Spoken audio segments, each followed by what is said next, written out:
Shalom, le peuple de Dieu, shalom la famille, que le nom de Jésus soit béni. Je prie que ce message-là puisse édifier quelqu'un, je prie que ce message-là puisse faire du bien à quelqu'un au nom de Jésus. Frères et sœurs en Christ, aujourd'hui pour ce message-là, je ne vais pas te dire que si tu as aimé, il faut partager, il faut liker, non, je ne te dirai pas ça. Tu vas l'écouter et tu en feras ce que tu veux bien en faire. Amen.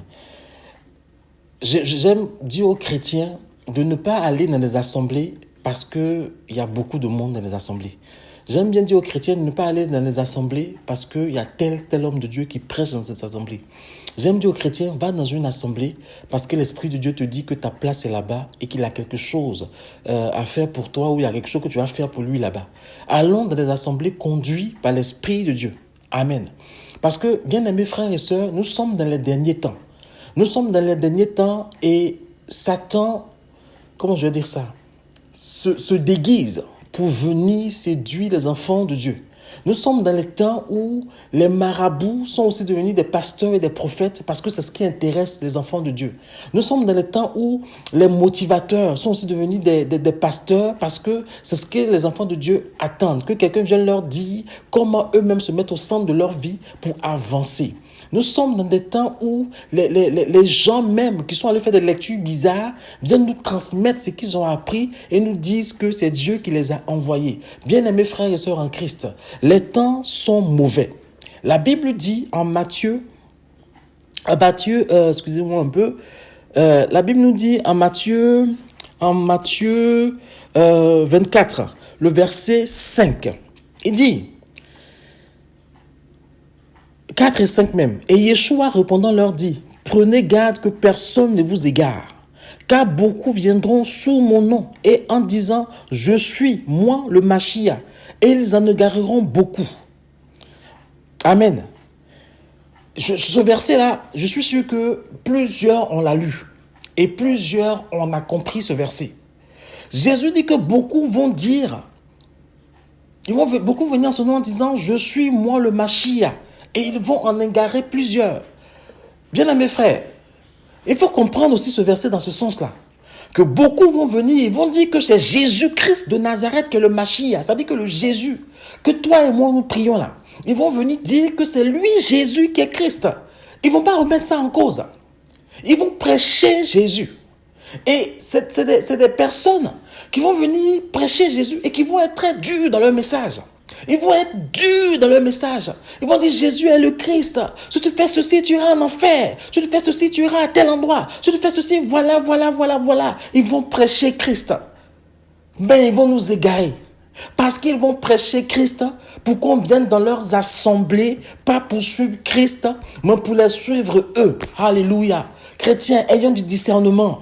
Ayons du discernement. Je dis que si on veut gagner des âmes par l'éloquence, comment je ne vais gagner personne? Parce que je ne sais pas parler comme tous ces gens-là qui prêchent bien. Mais je sais une chose, c'est que je prêche Yeshua HaMashiach. Et ma prière, c'est que chacun s'attache à ce Jésus-là. Mais la différence entre ceux qui prêchent le Yeshua HaMashiach, pour que le peuple de Dieu s'attache à ce Jésus, et ceux qui prêchent ce Jésus-là, c'est que eux, ils veulent gagner des gens pour leur paroisse. Ils veulent gagner des gens pour leur assemblée. Ils veulent gagner des gens qui vont venir dans leur assemblée. Et c'est une fois que vous êtes dans leur assemblée là, que maintenant, ils vont commencer à vous pervertir. C'est que maintenant, ils vont commencer à vous dire des choses qui vont vous sembler bizarres. Mais comme vous êtes venus dans leur église parce qu'ils ont prêché que Christ est le Christ, vous allez dire non, c'est peut-être Dieu qui les envoie. Bien aimé, c'est comme ça là que vous allez vous laisser épiler les poils du pubis. Parce que ce gars-là vous a prêché Jésus. C'est comme ça là que vous allez aller prendre des crédits pour faire des dîmes et des offrandes. Parce que ce gars-là vous a prêché Jésus. C'est comme ça là que vous allez commencer à vous égarer et à commencer à faire des choses dans votre couple qui ne sont pas normales. Mais on va te dire que c'est normal. Parce que celui qui te dit ça, il a prêché Jésus. Chrétiens, faisons attention. Faisons attention. Plusieurs viendront en mon nom et diront, je suis moi le Machia. Ils vont venir te dire que Jésus est Christ. Jésus est le Fils de Dieu. Jésus est venu mourir pour toi à la croix. Ils vont dire, c'est la vérité. Mais ils vont dire ça pour que tu t'attaches à eux. Ils vont dire ça pour que tu viennes dans leurs églises. Ils vont dire ça pour que tu viennes t'attacher à eux. Et une fois dans leurs assemblées, c'est là où la perversion va commencer. Je ne sais pas comment te dire ça. Je ne sais pas comment t'annoncer ça. C'est tellement subtil. Et c'est ce qui se passe aujourd'hui. C'est ce qui se passe aujourd'hui. Beaucoup d'enfants de Dieu sont égarés. Je vais te prendre un exemple. Suis-moi bien. Il y a tel homme de Dieu ou tel homme de Dieu, ou telle femme de Dieu, ou telle église, où tu ne voulais même pas mettre ton pied. Parce que la manière de faire ne te plaisait pas. La manière de faire, ça ne te plaisait pas. Et puis un jour, tu es rentré dans cette assemblée-là. Et depuis que tu es rentré dans cette assemblée, on ne peut plus t'attraper, comme on dit chez nous. On ne peut plus t'attraper. Tu dors, c'est la photo de ton pasteur. Quand on rentre chez toi, c'est la photo de ton pasteur. Quand on rentre dans ton bureau, c'est la photo de ton pasteur. Quand on veut même dire, ah, ton pasteur, là, ce qu'il a dit, ça là, c'est normal, tu t'énerves. C'est comme ça là qu'ils sont. Ils vont t'appâter par le Christ et ils vont te pervertir. Alléluia. Chrétiens, faisons attention. Je n'ai pas mandat de Dieu pour dire tel homme de Dieu n'est pas de Dieu, tel homme de Dieu n'est pas de Dieu. Mais je crois que Dieu nous permet de dire comment ils sont pour que les chrétiens, nous puissions faire attention. Amen. Il faut que nous fassions attention. Le Seigneur m'a fait comprendre. Alléluia. Il m'a montré que tout ce qui intéresse ces personnes-là, c'est qu'ils soient des stars. C'est qu'on parle de partout. C'est que quand un ministre les reçoit, il soit content de les recevoir. C'est que on les voit partout. Mais Dieu a dit, c'est des marabouts, c'est des féticheurs, c'est des charlatans, parce qu'ils n'ont point connu Christ. Ils ne m'ont point connu et ils prêchent quelque chose qu'ils ne connaissent pas. Tout ce qu'ils disent, c'est pour appâter mes enfants. Oh, mes enfants aujourd'hui sont intéressés que par des miracles, par des beaux discours. Ils n'ont plus le temps d'aller fouiller ma parole et pour savoir ce que je dis. Chrétiens, faisons attention. Ah, j'aimerais que le Seigneur me donne de pouvoir bien présenter ce qu'il m'a montré, bien présenter ce qu'il m'a dit. Il ne va pas venir dire que Jésus n'est pas le Fils de Dieu. Non, c'est trop facile. S'il dit ça là, tu vas fuir. Il va te dire que Jésus est le Fils de Dieu. Il va te dire que si tu fais ça va pas. Mais suis le reste de l'enseignement. Va dans son assemblée et suis le reste de l'enseignement. Suis ce qui se passe. Qu'est-ce qui se passe depuis que tu es dans quelle assemblée, cette assemblée-là? Quelle est ta vie de famille? Ton épouse te voit combien de fois? Ta femme te voit combien de fois? Ton mari te voit combien de fois? Tes enfants te voient combien de fois? Ton argent, il va où en général? Est-ce que tu arrives à subvenir désormais aux besoins de ta famille? Est-ce que plus de la moitié de ta paye ne va pas dans cette assemblée? Et ton église est en train de souffrir. Et ta maison en train de souffrir. Comment ta vie se passe? Quelle est ta relation sociale? Est-ce que tu as des amis en dehors de cette assemblée-là? Est-ce que tu as des amis qui sont chrétiens mais d'autres dénominations, d'autres confessions, d'autres assemblées? Est-ce que même tu marches avec des personnes qui ne croient pas en Dieu? Quelle est ta relation sociale depuis que tu es dans cette assemblée? Que Dieu nous aide. Que Dieu nous aide. Je dis que je ne veux pas te dire de partager ce message. Si ça te plaît, c'est bien. Si ça ne te plaît pas aussi, c'est bien. Mais il faut qu'on comprenne que tous ceux qui viennent dire que Jésus est le Christ ne sont pas forcément de Dieu. Il faut qu'on comprenne ça. Beaucoup d'assemblées ont été bâties avec des invitations des grands hommes de Dieu venus partout qui sont venus consacrer ces bâtiments-là. Et depuis que la consécration de ces bâtiments a été faite, quand tu rentres là-bas, que tu n'es pas affermi dans la foi, tu ne peux plus partir de là-bas. Quel que soit le message qu'on t'annonce, même si ton esprit même te dit que ça là c'est pas bon, mais tu ne peux pas partir parce que tu as été lié, tu as été enchaîné dès l'instant où tu es rentré là-bas. Pourquoi? Parce que la consécration a été faite de façon officielle. Avant même que l'officiel, comme je l'ai dit ça a été fait de façon officieuse, avant même que l'officiel soit fait. Et quand la consécration a été faite de façon officieuse, là, des incantations, des paroles, des choses ont été dites, ont été enterrées, de sorte que toi tu ne vois pas, de sorte que le lendemain, quand toi tu viennes là, tu sois comment appâté et que tu ne puisses plus partir. Je ne vise personne, mais je veux juste que de temps en temps, tu puisses fléchir genoux et dire, Seigneur, dans cette assemblée où je suis là, est-ce que c'est ma place?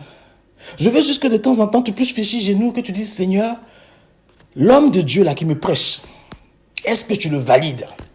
Je ne parle pas d'une erreur qu'un homme de Dieu peut faire en prêchant, ça peut arriver. Souvent parce qu'on est trop excité, on peut dire des choses que Dieu ne valide pas.